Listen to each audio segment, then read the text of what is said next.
Olá, bom dia a todos. Bom dia, ou boa tarde, ou boa noite, né? Vai depender do horário que vocês observarem esta aula. Então, hoje estaremos iniciando a unidade C. Espero que tenham ido bem nas provas, tenham descansado um pouco.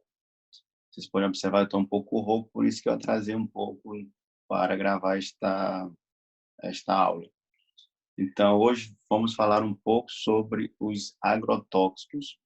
É um tema bem polêmico, vamos dizer assim, controverso e que diverge de várias opiniões, mas vamos falar da maneira mais concreta sobre o tema para vocês possam aprofundar melhor. Como objetivo dessa aula, vocês serão capazes de refletir sobre o impacto do uso dos agrotóxicos no meio ambiente e na saúde humana. Serão capazes, no final, de classificá-los segundo o grupo químico, a finalidade e a toxicidade. Vocês verão também a intoxicação aguda e crônica por agrotóxicos e vamos falar um pouco sobre os alimentos transgênicos. Aqui é um caso clínico, não sei se vocês foram da época do chumbinho, mas eu ainda no ensino médio, por aí, muitos jovens tomavam isso aqui para tentar suicidar-se. Então, esse chumbinho hoje no Brasil ele é proibido, mas ele é um tipo de agrotóxico do grupo carbomatos, que a gente vai ver depois, e que era muito usado para matar ratos e também para tentativas de suicídio. Essa aqui é uma paciente de 63 anos de idade, ela mora no sítio da cidade de Patos e ingeriu meio copo de chumbinho. É claro, na tentativa de suicídio, chega à unidade de saúde com 40 minutos mais ou menos do ocorrido. Ela chega com sudorese, cialorreia, que é salivação excessiva, e aumento da pressão arterial e frequência cardíaca. Então, nesses casos, é um caso típico de intoxicação aguda. Então, qual seria a conduta, né? O que poderíamos fazer nesse caso? Então, isso nós estaremos respondendo no decorrer da aula, tá certo? Então, o que são agrotóxicos? Existem várias definições. Essa daqui é a definição atual, regulamentada por esse decreto de 4.074 de 2002. Os agrotóxicos nada mais são do que substância ou mistura de substâncias naturais ou sintéticas destinadas a prevenir, destruir, controlar ou inibir qualquer tipo de praga. Aí praga pode ser roedores, pode ser inseto, pode ser fungo, pode ser ervas daninhas. Então, normalmente é usado para esse sentido. Nem sempre no Brasil os agrotóxicos tiveram essa terminologia. Então, na nossa Constituição de 1988, o termo lá utilizado era defensivo agrícolas. Aí mobilizações sociais, aí o povo reivindicou. Então, veio essa lei aqui, 7.802, de 1989, que passa a ter essa definição dos agrotóxicos e passa a ter esse nome. Então, assim, existem também outros sinônimos, como eu já havia falado, defensivo agrícolas, existem os agroquímica, praguicida, biocidas, pesticidas, produtos fitossanitários, todos são sinônimos do que são os agrotóxicos. Aqui são o uso deles no Brasil. Então, assim, a gente vai ver que é bem usado esses agrotóxicos aqui, principalmente na agricultura. Eu estou meio rouco, vocês já perceberam, né? Então, aqui no Brasil, é o maior consumidor mundial de agrotóxicos em termos absolutos. Quer dizer, se for consumir de maneira absoluta, por hectares produzidos, o Brasil é o 13º para lá. O maior consumidor é o Japão. Então, a gente vê que se usa muito na agricultura, e aí é o que nós vamos falar um pouco mais hoje. Também é utilizado no ambiente doméstico. Quem nunca usou um Baygon, quem nunca usou um medicamento, algum agrotóxico para matar barata, ratos, e aí vai. Então, é usado de maneira muito frequente também no uso doméstico. É usado na medicina veterinária e também na nossa medicina. Por que não? para matar piolhos, então também a permetrina, que a gente usa para matar piolho ou para matar também escabiose, ele é um tipo de agrotóxico, tá? Que a gente vai ver depois também. Na saúde pública, e aí é usado muito no combate aos vetores, inclusive matar rato na época da leptospirose, para matar também mosquitos como a Aedes aegypti, que é aí para chikungunya, dengue e zika vírus, e é usado também para preparar as madeiras quando você vai guardar grãos ou sementes, entre outras coisas. Então, o uso é bem amplo aqui no Brasil, para você já ter uma ideia. Então, assim, qual é a classificação que temos atuais desses agrotóxicos? Eles são classificados, como eu falei, de acordo à finalidade, de acordo ao produto químico e de acordo à toxicidade. Essa aqui é a classificação segundo a finalidade. E essa classificação aqui, temos os inseticidas, que os mesmos podem ser também divididos em larvicida, ovicida, independência do ciclo, né, desse inseto. Entre eles, existem vários grupos, por exemplo, o Baygon, que eu coloquei aqui, né, vocês observam aqui, eu nunca já vi, isso aqui é líquido, tem o que é spray, que é usado, ele é um tipo de inseticidas também. Você tem os fungicidas, que é aí para matar fungo, tem os herbicidas. Os herbicidas são os mais usados aqui no Brasil. Entre eles, o mais usado é esse glifosato aqui, que eu coloquei a foto também, que ele serve, claro, como o próprio nome já diz, para matar ervas daninhas. Os raticidas, que matam roedores, molucicidas, que matam moluscos terrestres ou aquáticos, nematicidas, nematóides, acaricidas, que matam os ácaros, e também você vai ter o desfoliantes, que eu não coloquei aqui também, que ajuda a induz a queda das folhas das árvores, e também tem os algacidas, que matam as algas, né? São alguns outros que eu não havia colocado. Quanto ao grupo químico, aí nós temos os órgãos fosforados, que é um dos mais usados e mais importantes, é o que nós iremos falar na parte de intoxicação. Aqui eu coloquei alguns exemplos deles, como Malathion, entre outros. Esse Parathion, ele já foi banido pela Anvisa. Só abrindo um parêntese, que esses agrotóxicos são regulamentados por 3 órgãos. Por exemplo, o INBAMA, ele vai ver se tem risco ambiental. A Anvisa vê se regulamenta risco à saúde humana, e o Ministério da Agricultura, ele vê se tem benefício para a agricultura. Então, assim, essa é a diferença dos 3 órgãos que regulam esses agrotóxicos. Então, assim, a Anvisa, que é o que está relacionado à saúde, ela pode banir ou proibir a fabricação e utilização de alguns desses produtos aqui no Brasil. Então, o Parathion já foi banido. Esse carbamato, esse aldicarb, ele é o mesmo chumbinho daquele caso que havíamos comentado. Ele também já foi banido aqui no Brasil. Os piritróides, e aqui nos piritróides temos o que eu havia falado, a permetrina, que vocês vão ver aí na parte de medicina que a gente usa para matar piolho, para matar escabiose, entre outros. A glicina substituída, e esse é o glifosato que eu havia falado, que é um herbicida, é o mais usado. Os bipiridinos, aí tem o paraquat, diquates, paraquat também foi banido. Os ditilcarbamatos, que são, a maioria deles são herbicidas. Órgãos clorados, esse órgão clorado também a maioria já foi banido, DDT, BHC. Esse DDT, ele na época, né, da malária, somente no Amazonas, eles entravam nas casas, né, pulverizando as casas com um pozinho branco, e ele é bem tóxico para o meio ambiente. E isso também foi banido pela Anvisa, também já não se pode usar. Agora sim, a classificação que mais nos interessa, a mais importante para nós da área da saúde, é essa aqui, segundo a toxicidade dos agrotóxicos.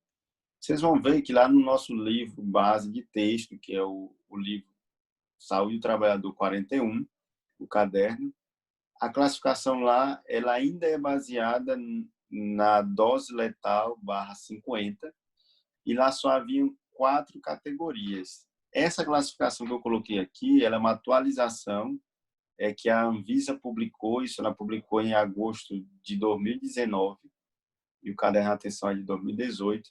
Então, essa é a nova classificação aqui no Brasil, segundo a toxicidade.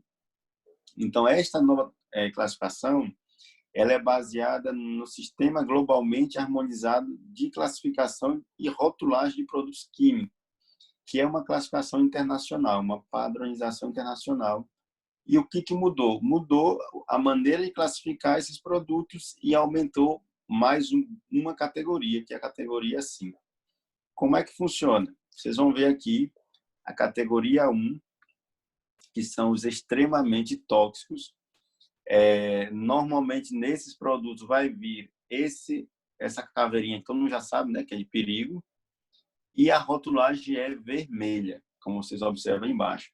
Esses produtos, se ingeridos, se em contato abundante com a pele ou inalatório, ele tem risco de levar a óbito, tá certo?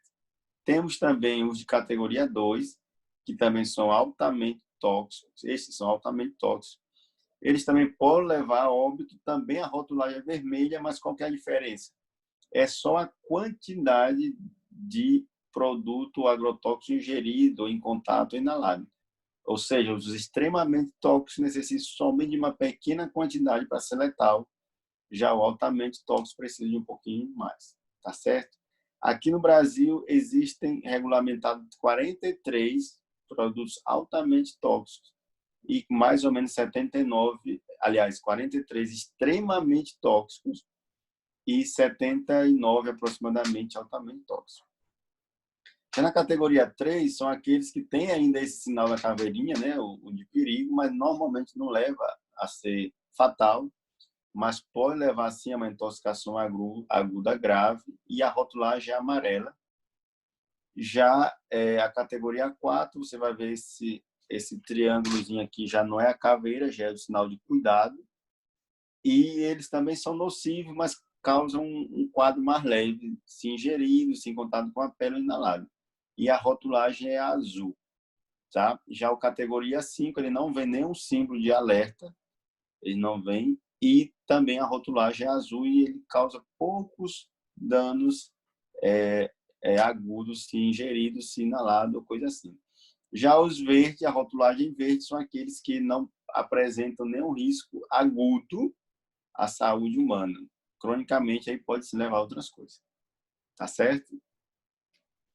Agora que já entendemos um pouco o que são agrotóxicos, qual é a classificação, vamos falar um pouco sobre as classificações. Então, temos intoxicação aguda, que são aqueles pacientes normalmente que ingerem ou têm contato acidental ou intento suicídio por algum agrotóxico.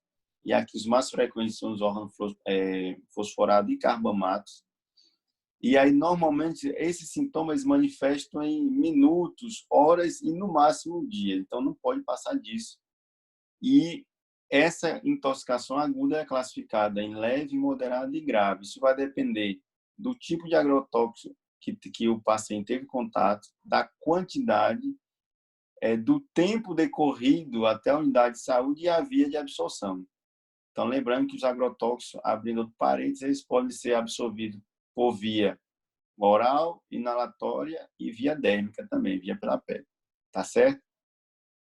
Já a intoxicação subaguda, essas aqui elas são mais leves e pode durar dias também. A intoxicação crônica normalmente está relacionado à exposição prolongada a pequenas quantidades de agrotóxicos que normalmente vai levar a um dano crônico, e vamos falar também um pouco depois sobre esse tipo de intoxicação. Então, aqui, para título de informação, isso aqui foi retirado lá do Caderno de Atenção Básica 41, as intoxicações aguda leve. Normalmente, o paciente tem ali uma cefaleia, uma dor de cabeça, pode ter irritação da pele, pode ter alguma tontura, alguma náusea, mas normalmente é um quadro bem leve, o paciente nem sequer vai à unidade de saúde, melhora normalmente espontaneamente. Já as intoxicações moderadas, ela costuma ser um pouquinho mais florida em sintomas, pode ter dor de cabeça intensa, náusea, vômito, dor abdominal, pode ter fraqueza, pode ter hipotensão, falta de ar, salivação. Isso aqui é muito comum, principalmente nas intoxicações por carbamatos, que é um pouco mais leve. Já os graves podem levar a hipotensão, arritmia, insuficiência respiratória, edema agudo do pulmão, e pode levar a óbito. Então, aqui é muito grave e costuma ser mais por os órgãos fosforados, tá certo? Já aqui um exemplo clássico e típico de intoxicação aguda, o que mais nós temos contato, né, na atenção básica e também no serviço de urgência, é a intoxicação por órgãos fosforados e carbamato. E aqui nós retomamos aquele quadro clínico ao início, que aquele quadro é uma intoxicação por carbamato. Então, sabemos que esses produtos tóxicos, ou esses agrotóxicos, como o nome diz, eles inibem uma enzima chamada acetilcolinesterase, e a diferença do órgão fosforado para o carbamato é que os órgãos fosforados inibem de maneira irreversível, por isso é um quadro muito mais grave, e os carbamatos eles inibem de maneira reversível. Então, essa é basicamente a diferença de um e do outro. Então, qual é o quadro clínico? Então, temos um quadro mais leve, pode ter sudorese, cialorreia. Então, por inibir essa enzima, aumenta a acetilcolina e isso causa um quadro clínico de um síndrome colinérgico nicotínico. Então, ao início, é mais os sintomas muscarínicos parasimpáticos, onde você vai ter cialorreia, que é salivação, você vai ter sudorese, pode já dar alguma secreção bronquial, e se isso não é reversível, leva a sintomas nicotínicos. Aí é onde aumenta a pressão, dá taquicardia e pode levar a coma, convulsão e até a óbito. Então, normalmente é um quadro grave se você não fizer logo ali a conduta. Então, o que faríamos com aquela nossa paciente que chegou de 63 anos, que tomou chumbinho, chega com sudorese, salivação, né, como a gente viu antes, e também está com pressão alta e frequência cardíaca alta. Nesse caso, é uma emergência médica, você faz o ABCDE da emergência, que eu não vou falar aqui agora, vocês vão ver na sua oportunidade. Se chegar nas primeiras horas ali, uma hora um pouco, você pode fazer lavagem gástrica, sim, pode fazer carvão ativado. Se chegar muito depois, não tem muito sentido, porque já absorveu esse produto. Mas na primeira hora você pode fazer e você vai usar a atropina. A atropina a gente usa de 1 a 12 mg por quilo, e aí você pode repetir a cada 10, 15 minutos, até ter sinal do que a gente chama de atropinização. Quer dizer, diminui a salivação, diminui a sudorese, já vai dando alterações na pupila, e aí nós vamos observando que está revertendo esse quadro. Tá certo? Esse contrato TM, ele não existe mais no Brasil, a empresa que produzia já não produz mais aqui, só a título de informação. Mas ele era muito usado também para intoxicação em fosforado, tá certo? Mas ele no Brasil já não estamos usando mais, ele não existe mais. Então, naquele caso, a gente ia estabilizar a paciente, iria fazer o ABCDE para estabilizar, e aí oferecer oxigênio, volume, toda aquela coisa, faria atropina, e aí poderia fazer lavagem de gástrico e carvão ativado também, e aí estabilizaria essa paciente. Aqui algumas coisas relacionadas à intoxicação crônica, que, na verdade, é a exposição prolongada por vários tipos de agrotóxicos em doses pequenas, que pode levar a todos esses problemas aí que vocês podem observar. Como, por exemplo, pode ter polineurites, radiculite, encefalopatias, pode ter esclerose cerebral na parte do sistema nervoso, respiratório pode dar enfisema pulmonar, asma brônquica, sistema cardiovascular pode ter hipertensão ou hipotensão, insuficiência coronariana crônica, fígado, hepatite, colicistite, insuficiência hepática, rins, albuminúria, que é o mais frequente. Pode dar alguns tipos de gastrites, pode dar principalmente leucopenia e também a gente vai ver depois relação com leucemias. Pele, pode dar dermatite, eczemas e conjuntivite, blefarites e conjuntivites. Existem estudos também que relaciona a exposição prolongada ao uso de produtos que têm uma taxa alta de agrotóxico, por exemplo, na gestação e a primeira infância, autismo, a baixo peso ao nascer, a transtorno de hiperatividade na infância, a malformação genética. Existem estudos que falam que alguns deles são teratogênicos, que influencia principalmente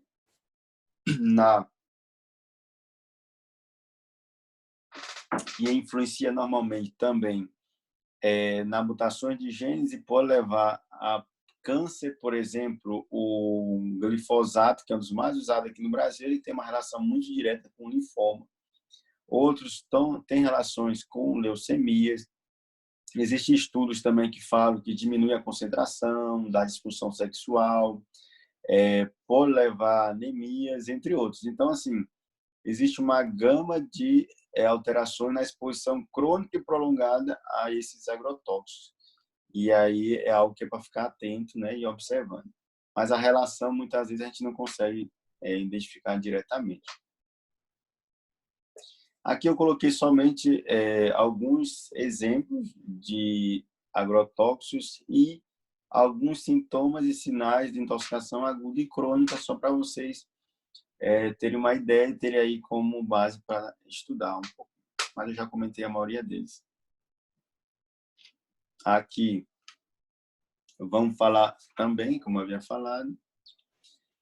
E aqui a prevenção. De que maneira nós poderíamos prevenir o uso desses, ou a exposição ou a intoxicação aguda e crônica por esses agrotóxicos? Primeiro é usar EPI. Né? Usar EPI é a primeira coisa, usar o equipamento de proteção individual de maneira adequada.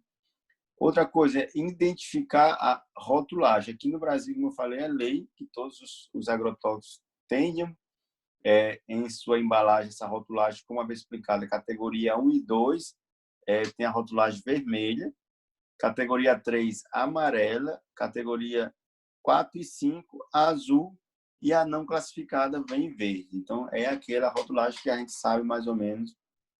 No paciente chega lá, não, tu tomou o quê? O paciente nem vai saber o que tomou às vezes, ou se não tiver em coma ainda, né? Ou quem estava próximo, não, era o vidro lá que era vermelho, você já sabe que o grau de toxicidade era alto. Não, era verde, você já fica mais tranquilo. Então, isso já é importante para isso. Então, não aplicar produtos contra o vento, evitar misturar os produtos, evitar comer e beber durante a aplicação, tomar banho após pulverizações, e entre outros. São algumas medidas, principalmente para o trabalhador do campo da agricultura, para evitar essas intoxicações.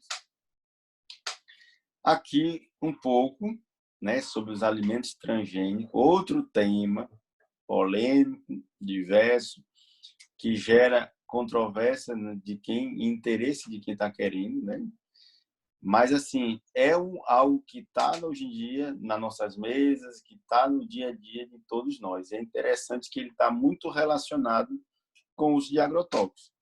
Então tem gente que diz que os alimentos transgênicos diminuem os agrotóxicos, outros dizem que aumentam, né? Alguns estudos. E aqui eu vou dar só uma pincelada porque esse tema eu joguei lá no fórum para que nós possamos discutir melhor sobre os alimentos transgênicos e a relação com os agrotóxicos.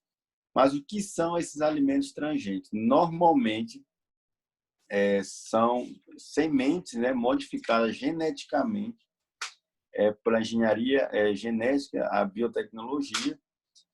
De maneira simples, eles colocam um gene de um outro ser vivo e coloca em outro para modificar alguma característica ali que eles querem, por exemplo. Um exemplo claro, nós temos aqui no Brasil a soja RR, que é uma soja de semente transgênica, onde é colocado um gene de uma bactéria do solo nessa semente, a qual faz resistente ao glifosato. Então, por exemplo, você faz uma plantação lá de soja, começa a crescer as ervas daninhas, você aplica o glifosato em toda aquela plantação, todas as ervas daninhas vão morrer e a soja transgênica vai ficar lá vivinha da silva, como diz aí a história. Então, é uma aplicação Também você pode tirar alguns componentes genéticos daquele alimento, você pode adicionar alguns nutrientes, como, por exemplo, feijão transgênico. Eles colocam, por exemplo, tira lá um gene de uma castanha e insere no do feijão, e aí acrescenta algum nutriente. Então, assim, é um tema, tem gente que diz que é a alimentação do futuro, os que defendem diz que aumenta a produtividade, entre outros. Existem vários estudos que falam da relação do benefício e dos malefícios desses alimentos, que eu vou deixar para vocês discutirem também.